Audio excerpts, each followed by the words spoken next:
Hi hello everyone, film वाली तस्वीर में आपका स्वागत है। तो दोस्तों प्लीज पहले मेरे चैनल को लाइक कर दो, शेयर कर दो और सब्सक्राइब कर दो, क्योंकि आज मैं लाया हूं आपके लिए जिस चीज का इंतजार था, यानी कि मिर्जापुर सीजन 3 का रिव्यू। दोस्तों मिर्जापुर सीजन 3 शुरू होता है एक शमशान घाट से। अब इस शमशान घाट के बारे में सुनने के बाद थोड़ा सा सीजन 3 के लिए आपका इंटरेस्ट कम होगा, क्योंकि सीजन 1 सीजन 2 में जिनका भोकाल बनाया गया था वो हो चुके हैं इस बार रेस्ट एंड पीस, यानी कि मुन्ना भैया की अर्थी को आग लगाने के लिए उनकी बीवी आ चुकी है, जो कि इस वक्त है उत्तर प्रदेश की मुख्यमंत्री, और वो आग लगा रही हैं मुन्ना भैया की अर्थी को।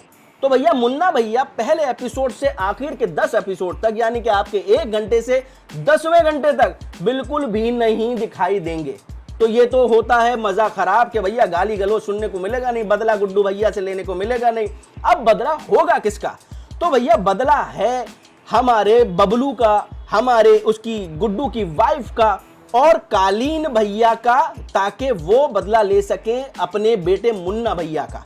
तो ये जो बदले वाला रिवेंज है, और मुन्ना भैया का एक रिवेंज जो ले रही हैं वो है उनकी वाइफ माधुरी यादव। तो ये जो रिवेंज है, इस बार रिवेंज का कलर बिल्कुल चेंज कर दिया है, बिल्कुल लाल कलर करने की कोशिश की है। लाल को मैं कहता हूं ब्राउन करने की कोशिश की है। यहां ब्लड नहीं, इस बार ब्लड बहुत कम बहेगा। और गालियां गलोच जो कहते हैं ना कि मिर्जापुर की जान है, नई गाली सीखने को मिलती है यूथ को, जो कि बहुत गलत है, मगर राइटर ने शायद इस बार अपनी गलती सुधारी और अच्छे डायलॉग लिखने की कोशिश की है, जो कि इस स्क्रिप्ट को बहुत दमदार बनाते हैं।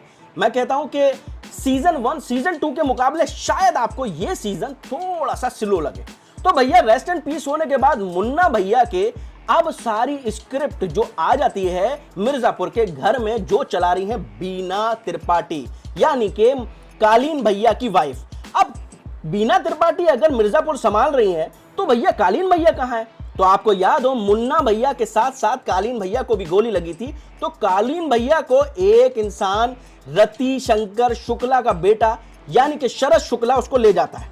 तो ये कहानी यहीं पर सस्पेंस में है कि रति शंकर शुक्ला का बेटा और ये शरद शुक्ला को इतनी बड़ी पावर, यानी कि कहते हैं ना सोना देने वाली मुर्गी, उसको मिल चुकी है, और वो उसके अंडे निकालने के लिए भैया उसको सेव करने के लिए लेके गया है, ताकि कालीन भैया को सेव करके वो ये साबित कर सके कि मैंने आपकी जान बचाई है और मैंने आपकी मदद की है, तो मिर्जापुर की गद्दी मिलनी चाहिए मुझे। तो यानी कि तो भैया ये कहानी कालीन भैया की जो सेफ है, बॉडी को सेफ करना है और उनको जिंदा रखना है, वो हमारा कैरेक्टर है शरद शुक्ला का। शरद शुक्ला का कैरेक्टर इस वक्त मुन्ना भैया का कैरेक्टर है, और शरद शुक्ला को इतना भोकाल दे दिया है कि मुझे लगता है कि इतना ज्यादा शायद नहीं देना चाहिए था, क्योंकि गुड्डू कैरेक्टर जो है, वो जो गुड्डू भैया का कैरेक्टर है मिर्जापुर का, उसके लिए शरद मुझे लगता है कि इसमें थोड़ा सा छोटा पड़ गए। अब करते क्या है शरद शुक्ला, तो भैया पूरी पॉलिटिक्स रखते हैं, ताकि जौनपुर से सीधा वो अपने बाप का बदला लेने के लिए, वो उनके थोड़ा सा क्रेडिट उनकी मां को भी जाता है, वो उनको थोड़ा सा वल्गराती हैं कि भैया जाके तुझे मिर्जापुर की चेयर संभालनी है, जौनपुर छोड़, लोगों को इकट्ठा कर। मगर गुड्डू भैया तो पैर ठीक कभी हो रहा है उनका, भैया इतना बड़ा मोल लेना नहीं चाहिए था उनको, शरद शुक्ला को। तो उनको दे दिया है बहुत बड़ा कैरेक्टर गुड्डू भैया से डायरेक्ट टक्कर लेने के लिए, जो कि कालीन भैया की हिम्मत नहीं हुई थी, वो टक्कर लेने निकले हैं शरद शुक्ला। तो कुल मिला के ये कहानी शरद शुक्ला और गुड्डू भैया के बीच की है, और जिसके ऊपर रोटी सेक रही है हमारी बीना त्रिपाठी, और आग लगाने के लिए जो आग है वो है माधुरी यादव। अब भैया कालीन भैया कहां हैं, ये बात थोड़ा सस्पेंस में है। तो कालीन भैया हैं बिहार में, यानी कि सीवान में। कालीन भैया को संभालने की जो जिम्मेदारी है वो दी गई है शरद शुक्ला के जरिए हमारे बिहार के बाहुबली, जो हाइट में बहुत छोटे हैं मगर दमदार हैं, जिनके दरवाजे छोटे होते हैं, और वो कहते हैं कि नजर नीची, अगर कोई इस दरवाजे से आएगा तो मुझसे नजर नीची करके आएगा, तो इसलिए वो दरवाजे छोटे रखते हैं अपनी हाइट के हिसाब से। तो भैया उनके पास है, यानी कि दत्ता, जिसको हम कहते हैं ना दद्दा, जो कैरेक्टर दद्दा है, उनके पास, ये बाहुबली दद्दा के पास सेफ पड़े हुए हैं बिल्कुल कालीन भैया। मगर सवाल उठता है कि आखिर दद्दा शरद शुक्ला की मदद क्यों कर रहे हैं? वो वजह है इसलिए क्योंकि उनके एक बेटे की डेथ हो चुकी है, और वो भी किसकी वजह से? मिर्जापुर की वजह से। तो इसलिए वो चाहते हैं कि मिर्जापुर से गुड्डू को मारा जाए और गोलू की गर्दन काट के लाई जाए, यानी कि मैं अपने बेटे की जो मौत हुई है उसका बदला ले सकूं। आप बात फंस जाती है यहां पर कि उनमें से दोनों में से बेटों में से बचा कौन।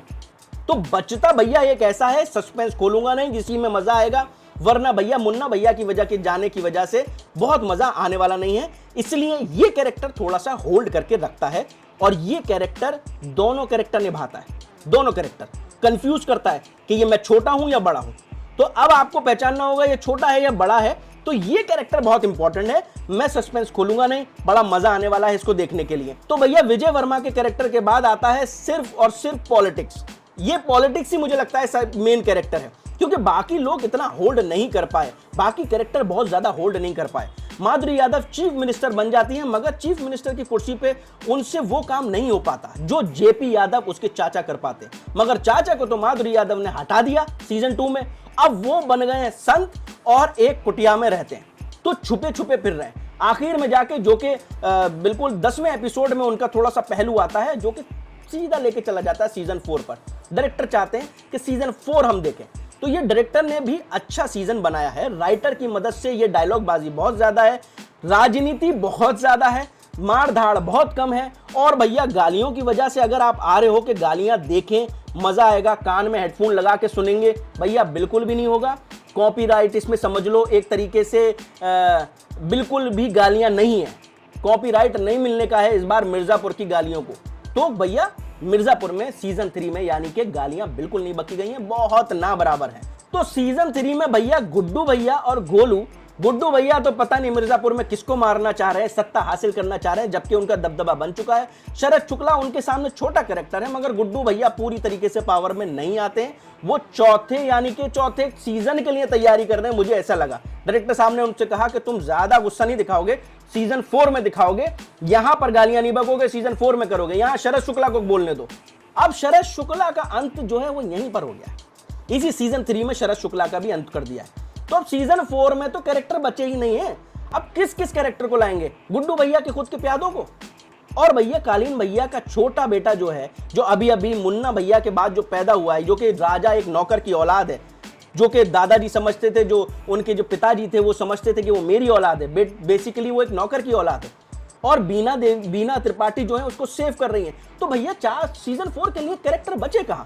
तो सीजन 4 मुझे लगता है थोड़ा स्लो होने वाला है, क्योंकि इसके अंदर सीजन 3 के अंदर लाला मर चुके हैं, मुन्ना मर चुके हैं, कालीन भैया बिल्कुल सुस्त हो चुके हैं, मतलब मिर्जापुर के गद्दी त्याग चुके हैं, गुड्डू भैया बिल्कुल लड़ झगड़ने से बिल्कुल ढीले पड़ चुके हैं, गोलू जो है वो अपने आप को मिर्जापुर की गद्दी पे पहुंचाना चाह रही हैं, बिहार के जो लोग हैं वो भी बाहुबली बहुत कमजोर हो चुके हैं। तो कुल मिलाकर सीजन 3 की स्क्रिप्ट को बांधने की कोशिश की गई है, डायलॉग बाजी लिखने की कोशिश की गई है, वो भी किसके लिए?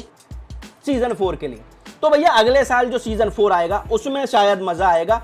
इस सीजन में तो मैं आपको कहूंगा कि थोड़ा सा चीजों को छोड़ दिया, जो कि हमें मिर्जापुर का इतना बड़ा भौकाल अभी बार बार टीजर में दिखा रहे थे कि भैया भौकाल होगा। वाकई में भौकाल तो हुआ, मगर वो फुस हो गया। तो कहानी आप अच्छी समझ के देख सकते हैं, देखिए बहुत मजा आएगा, मगर शायद कुछ डिसअपॉइंटमेंट कहते हैं ना जिसको, कि आप उससे थोड़ा सा ना खुश होकर अपने बैठ जाएंगे कि यार वो बम्बाट तो मिला नहीं, गालियां सुनने को तो मिली नहीं, मगर डायलॉग बाजी मिली। Once upon a time Mumbai की तरह राइटर ने अच्छे डायलॉग लिखे। तो प्लीज जाके देखो अमेजॉन प्राइम पर, पायरेसी बिल्कुल मत करो, अमेजॉन प्राइम के पेज पर जाके देखो, और बहुत मजा आने वाला है मिर्जापुर सीजन 3 को देखकर।